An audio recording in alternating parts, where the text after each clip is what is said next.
सर्वेभ्यो नमो नमः। स्वागत है आपका एक बार फिर अपनी संस्कृत व्याकरण की ऑनलाइन कक्षा के अंदर।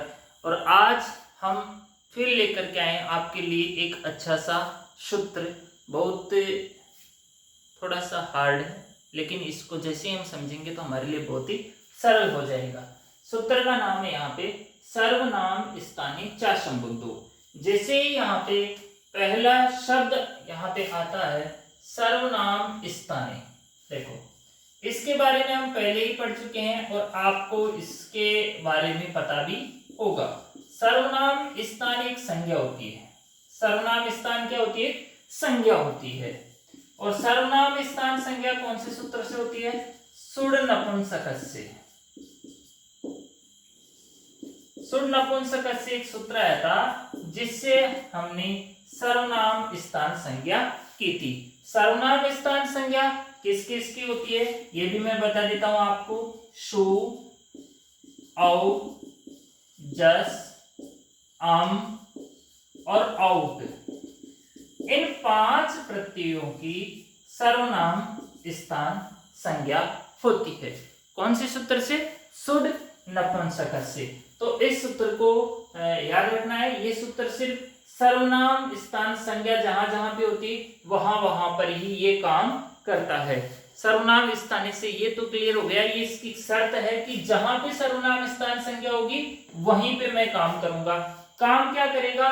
यहाँ पे च है, च से यहाँ पे दीर्घ की अनुवृत्ति आई है। किसकी अनुवृत्ति आई? यहाँ पे दीर्घ की, मतलब ये दीर्घ करेगा। दीर्घ का मतलब बड़ा करेगा। अगर छोटा है तो उसको बड़ा कर देगा। अब बड़े क्या क्या हो सकते हैं? यदि अ होगा तो उसको आ हो जाएगा, ई होता है तो उसको बड़ी ई हो जाएगा, उ का बड़ा उ हो जाएगा, री का बड़ा री हो जाएगा।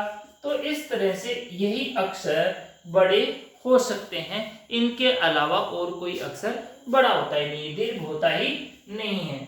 आगे जब हम इसकी पढ़ते हैं तो इसमें लिखा हुआ असंबुद्धौ। असंबुद्धौ का मतलब क्या हो गया कि संबुद्धि संज्ञक में ये काम नहीं करेगा।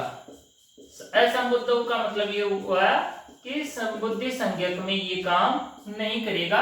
ये मतलब अगर सु, ये असंबुद्धौ इसलिए लिखा है कि ये जो सु होता है इसकी संबुद्धि संज्ञा भी होती है और इसकी सर्वनाम स्थान संज्ञा भी होती है। देखो ये जो सु प्रत्यय होता है ना, संबोधन के एक वचन में और प्रथमा के एक वचन दोनों में होता है, तो इसकी दोनों ही संज्ञा होती है। यहाँ पे सर्वनाम स्थान संज्ञा भी हो जाती है और संबुद्धि संज्ञा भी यहाँ पर हो जाती है।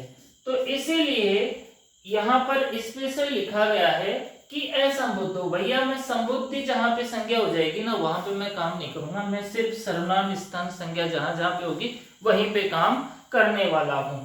ठीक है, ये स्पेशली यहाँ पे लिख दिया है। तो अब ये समझ में आ गया है इस सूत्र से कि सर्वनाम स्थान संज्ञक जो शब्द होंगे उनमें दीर्घ होगा, असंबुद्धौ यानी संबुद्धि संज्ञक में नहीं होगा। और ये अपने को यहाँ पे अच्छे से समझ में आ जाएगा कि क्या दीर्घ होगा, कहां कहां होगा, किसका दीर्घ होगा। ठीक है, न अंतस्य। न अंतस्य मतलब न अंत वाली उपधा यानी उपधा, न अंत वाली उपधा को दीर्घ होगा। न अंत वाली उपधा को दीर्घ होगा। न अंत वाली उपधा दीर्घ कैसे होगा? जैसे कि हमने यहाँ पे पिछली पढ़ा था, पिछले वीडियो में, कि जब सखन हो गया था, सखन प्लस शु, ठीक है, सखी शब्द से अंग अनंग आदेश होकर के सखन प्लस सु ये स्थिति हो गई थी। तो यहाँ पे सु है तो यहाँ पे सर्वनाम स्थान से सुड़ नपुंसकस्य से सर्वनाम स्थान संज्ञा होगी। और जो न है वो अंत में है। ठीक है, अब यहाँ पे एक आया उपधा। उपधा के लिए भी हमने एक अलग से वीडियो बना करके मैंने अपलोड किया है कि उपधा संज्ञा कौन सा सूत्र करता है और किस वर्ण को उपधा कहा जाता है। मैं छोटे से तरीके से आपको और बता देता हूं कि जैसे सखन होता है ना, सखन, तो इसमें उपधा की संज्ञा होती है कि जो अंत में जो अल होता है, अंतिम अल, उससे पहले वाला वर्ण। अब यहाँ पे अल क्या होता है? देखो अल स्वर प्लस व्यंजन, इसमें सभी वर्ण आ जाते हैं। स्वर और व्यंजन सारे के सारे वर्ण अल के अंदर आ जाते हैं। ये संस्कृत का पावर है।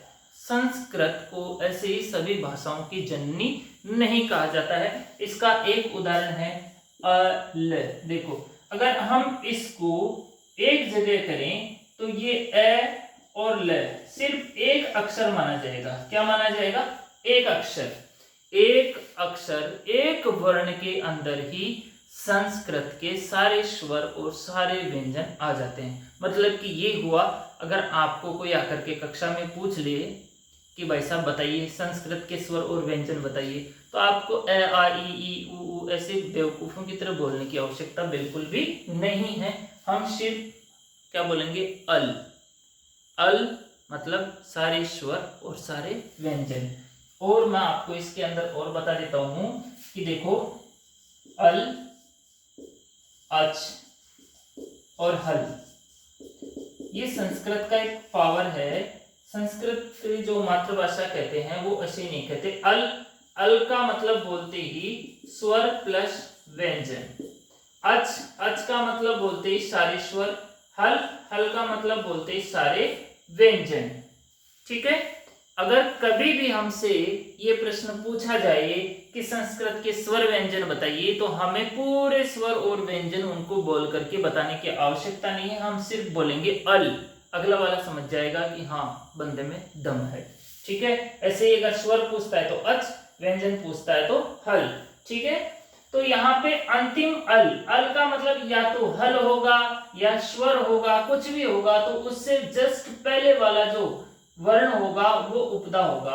अब यहाँ पे न से पहले न अंतिम वर्ण है, तो इससे पहले ख का ए है, तो ये जो ए है वो उपदा है। उसे हम क्या कहेंगे? उपदा कहेंगे। उसे हम उपदा कहते हैं। ठीक है। तो न अंत वाली उपदा को दीर्घ होगा। जो न अंत वाला है उसके अंदर जो ए उपदा है तो उसको यहाँ पर दीर्घ होगा। तो दीर्घ क्या होगा? आ।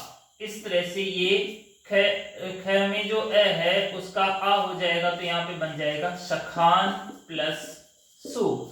ठीक है। ये इस सूत्र का अर्थ है कि सर्वनाम स्थान संज्ञक शब्दों में न अंत वाली उपदा को दीर्घ होगा। ठीक है। यहाँ पे और लिखा हुआ है असंबुद्धो, मतलब कि जिसकी संबुद्धि संज्ञा होगी ना उसमें नहीं होगा। असंबुद्धो केवल सर्वनाम स्थान संज्ञक शब्दों में। ठीक है। तो ये एक सूत्र था आज, बहुत ही महत्वपूर्ण सूत्र कि सर्वनाम स्थानीय च संबंधो। ये एक सूत्र है जो केवल न अंत वाले उपदा में ही काम करता है और सर्वनाम स्थान संज्ञक शब्दों में ही काम करता है। और क्या करता है? ये दीर्घ करता है। इसका कार्य क्या है? दीर्घ करने का। तो आप इसका अच्छे से स्क्रीनशॉट ले सकते हैं। मैंने आपको बहुत अच्छे से कोशिश की समझाने की। अगर फिर भी आपको समझ में आने में दिक्कत है तो आप मुझे कमेंट करके लिख सकते हैं आपको कहाँ दिक्कत आई, तो मैं उसको वापस से एक बार कोशिश करूँगा आपको समझाने की। थैंक्स, धन्यवाद।